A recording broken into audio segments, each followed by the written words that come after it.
চাকুরি প্রত্যাশী ভাই ও বোনেরা, আসসালামু আলাইকুম। বাংলাদেশের সর্ববৃহৎ বেসরকারি এয়ারলাইন্স ইউএস বাংলা আবারও নতুন করে বিশাল একটি সার্কুলার প্রকাশ করেছে। সারা বাংলাদেশ থেকে যোগ্যতা সম্পন্ন আগ্রহী প্রার্থীরা এই সার্কুলারটিতে আবেদন করতে পারবেন। তো আজকে আমি আপনাদের মাঝে পুরো সার্কুলারটি সম্পর্কেই বিস্তারিত তথ্য জানিয়ে দিব এবং সেই সঙ্গে দেখিয়ে দিব কিভাবে আপনারা এই সার্কুলারটিতে খুব সহজে আবেদন করতে পারবেন। আশা করি ভিডিওটি না কেটে শেষ পর্যন্ত দেখবেন। সেই সঙ্গে আপনি যদি আমার এই চ্যানেলটিতে নতুন হয়ে থাকেন এবং এই ধরনের চাকরির সার্কুলারগুলো নিয়মিত পেতে চান, অবশ্যই আমার এই চ্যানেলটি সাবস্ক্রাইব করে দিবেন এবং পাশে থাকা বেল আইকনটি চেপে অল বাটনে প্রেস করে দিবেন।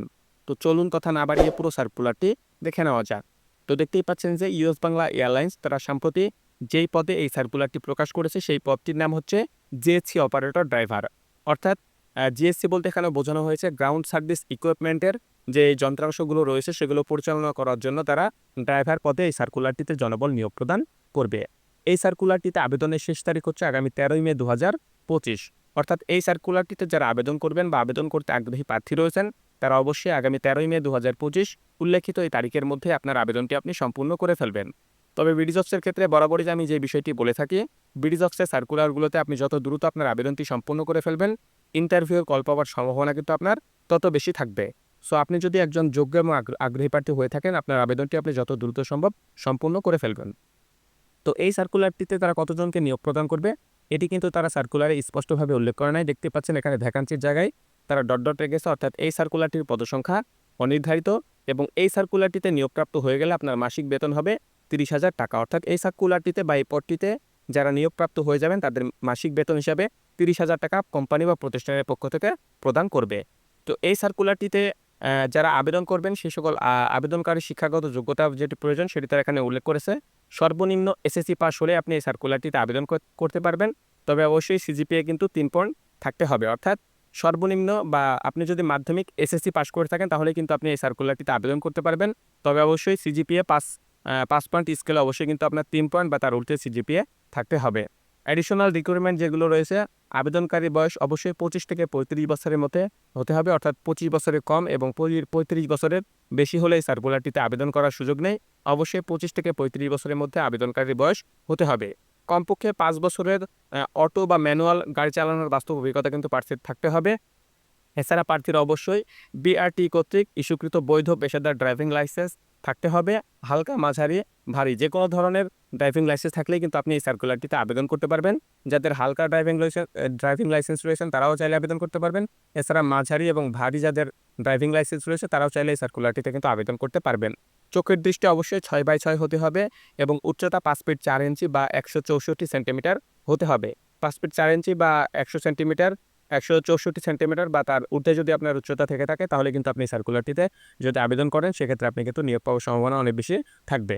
এখানে যে বিষয়টি তারা উল্লেখ করেছে ব্যাগেজ ট্রলি যেটি রয়েছে, ব্যাগেজ ট্রাক্টর, এয়ারক্রাফট ট্রাক্টর, এছাড়া ground power unit, air conditioning van, water cart, flush cart, belt loader, এছাড়া passenger steps, air starting unit, catering high lift সহ গ্রাউন্ড হ্যান্ডেলিংয়ের সকল যন্ত্রপাতি অপারেট কিন্তু আপনাকে করতে হবে।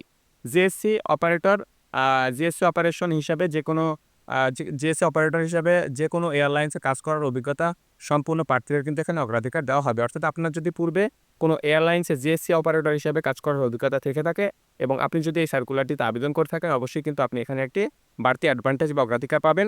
তবে সমস্যা নেই, আপনার যদি কোনো এয়ারলাইন্সে জিএসসি অপারেটর হিসেবে কাজ না করার অভিজ্ঞতা থেকে থাকে, আপনার যদি ম্যানুয়াল কোনো গাড়ি 5 বছরের কাজ করার অভিজ্ঞতা থেকে থাকে তাহলে আপনি আবেদন করতে পারেন। সেক্ষেত্রে অবশ্যই কিন্তু আপনি এখানে নিয়োগপ্রাপ্ত হয়ে যাবেন।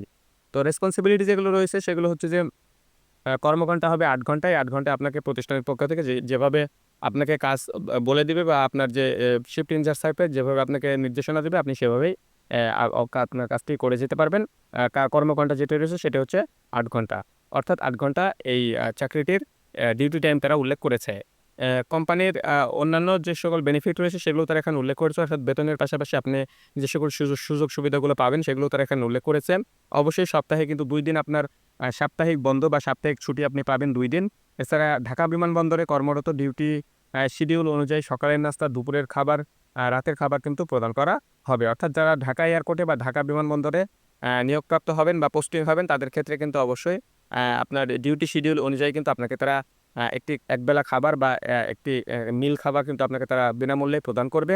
এছাড়া উৎসব ভাতা রয়েছে, প্রবেশন পিরিয়ড শেষে বাৎসরিক ২টি ভাতা রয়েছে যা আপনাকে তারা প্রদান করবে। অবশ্যই আপনার চাকরিটি যখন পার্মানেন্ট বা স্থায়ী হয়ে যাবে তখন কিন্তু আপনি এই সুবিধাটি পাবেন।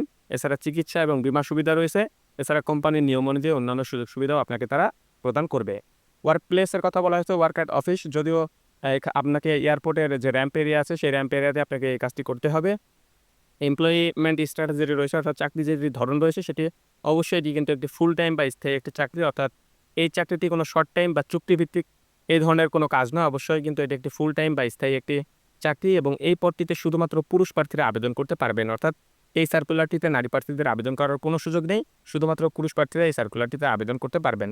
জব লোকেশনের কথা তারা বলে দিয়েছে, এখানে ঢাকা শাহজালাল এয়ারপোর্ট, অর্থাৎ এই সার্কুলারটিতে নিয়োগপ্রাপ্ত হয়ে গেলে আপনাকে ঢাকা যে এয়ারপোর্ট রয়েছে হযরত শাহজালাল ইন্টারন্যাশনাল এয়ারপোর্ট, সেই এয়ারপোর্টে আপনাকে তারা পোস্টিং করে দিবে। এখানে রেড বিফোর অ্যাপ্লাই অর্থাৎ আবেদন করার আগে যে বিষয়টা আপনাকে তারা পড়তে বলেছে বা জানতে বলেছে সেটি হচ্ছে ইউএস বাংলা এয়ারলাইন্স নিয়োগের ক্ষেত্রে কোনো পর্যায়ে কাউকে কোনো ধরনের ব্যাংক ড্রাফট বা টাকা প্রদানের দরকার হয় না। চাকরি প্রত্যাশীদের সব ধরনের আর্থিক লেনদেন হতে বিরত থাকার জন্য অনুরোধ করা হলো। শুধুমাত্র বাছাইকৃত প্রার্থীদের সাক্ষাৎকারের জন্য ডাকা হবে। যে কোনো ধরনের সুপারিশ রেফারেন্স প্রার্থীর অযোগ্য বলে বিবেচিত হবে। অর্থাৎ ইউএস বাংলা এয়ারলাইন্সের নিয়োগের ক্ষেত্রে কিন্তু কোনো প্রকার আর্থিক লেনদেন তারা করে না। আপনি কিন্তু আপনার যোগ্যতা অনুযায়ী এই প্রতিষ্ঠানের চাকরিটি পেয়ে যাবেন। আপনার যদি যাদের যে রিকোয়ারমেন্টগুলো রয়েছে সেই রিকোয়ারমেন্টগুলো আপনি যদি ফুলফিল করতে পারেন তাহলে আপনার যোগ্যতা অনুযায়ী আপনি কিন্তু এই প্রতিষ্ঠানে নিয়োগপ্রাপ্ত হয়ে যাবেন। কোনো প্রকার অর্থের প্রয়োজন নেই। আপনার কাছ থেকে কেউ যদি কোনো প্রকার অর্থ চায় সেক্ষেত্রেও তারা লেনদেন করতে কিন্তু এখানে নিষেধ করে দিয়েছে। আপনার কারোর সাথে কোনো প্রকার আর্থিক লেনদেনে যাবেন না। আপনার যোগ্যতা অনুযায়ী আপনি চাকরিটি পেয়ে যাবেন। এছাড়া কোনো প্রকার সুপারিশ বা রেফারেন্সেরও কিন্তু এখানে প্রয়োজন হয় না। আপনি যদি সুপারিশ বা রেফারেন্স নিয়ে যান তাহলে কিন্তু আপনাকে তারা ডিরেক্ট আপনার আবেদন ক্যানসেল করে দেবে। সুতরাং আপনি আপনার নিজের জায়গা থেকে যাবেন। অবশ্যই আপনি যোগ্য প্রার্থী হয়ে থাকলে ইনশাল্লাহ আপনি নিয়োগপ্রাপ্ত হয়ে যাবেন। তো এই সার্কুলারটি বাংলাদেশের সবচাইতে বড় জব পোর্টাল ব্রিজ অফসে প্রকাশ করা হয়েছে। ব্রিজ অফসে আপনারা গিয়ে ব্রিজ অফসের যে সার্চ বাটন রয়েছে সেই সার্চ বাটনে আপনারা যদি সার্চ করেন, সার্চ বাটনে যদি আপনারা ইউএস বাংলা লিখে সার্চ মারেন তাহলে কিন্তু আপনারা এই সার্কুলারটি খুব সহজেই পেয়ে যাবেন। এছাড়া ব্রিজ অফসের যে ড্রাইভার সেকশনটি রয়েছে সেই ড্রাইভার সেকশনে গেলেও কিন্তু আপনারা এই সার্কুলারটি সেখান থেকে খুব সহজেই পেয়ে যাবেন। তো সেখান থেকে আপনারা উল্লেখিত এই সার্কুলারটি সম্পর্কে বিস্তারিত তথ্য জেনে নিতে পারেন এবং আপনার আবেদনটি আপনি সম্পূর্ণ করে ফেলতে পারেন। এই সার্কুলারটিতে যারা আবেদন করবেন তাদেরকে অবশ্যই ব্রিজ অফসের মাধ্যমেই কিন্তু আবেদন করতে হবে। সুতরাং ব্রিজ অফসের অ্যাকাউন্ট থাকা আপনার একটি বাধ্যতামূলক। ব্রিজ অফস ছাড়া অন্য কোনো ওয়েতে কিন্তু এই সার্কুলারটিতে আবেদন করার কোনো সুযোগ নেই। যাদের ব্রিজ অফসের অ্যাকাউন্টটি রয়েছে তারা অবশ্যই সার্কুলারে ঢুকলেই দেখতে পাবেন যে অ্যাপ্লাই নাও বাটন রয়েছে। আপনারা এই অ্যাপ্লাই নাও বাটনে প্রেস করলে আবেদনের পরবর্তী যে ধাপ রয়েছে সেই ধাপে আপনাকে নিয়ে যাবে এবং পরবর্তী ধাপটি আপনি যখন সম্পূর্ণ করবেন তখনই আপনার আবেদনটি সাকসেসফুল বা সাবমিট হয়ে যাবে। এই সার্কুলারটির লিঙ্ক আমি আবার ডিসক্রিপশন বক্সেও শেয়ার করবো। আপনারা চাইলে সেই ডিসক্রিপশন বক্স থেকে লিঙ্কটি শেয়ার করে আপনারা উল্লেখিত এই সার্কুলারটি সংগ্রহ করতে পারেন, বিস্তারিত তথ্য জেনে নিতে পারেন এবং আপনি আপনার আবেদনটি সম্পূর্ণ করে ফেলতে পারেন। তো আজকের এই ভিডিওটি এ পর্যন্তই। আপনাদের সবার জন্য শুভকামনা রইল। সবাই ভালো থাকবেন। আল্লাহ হাফেজ।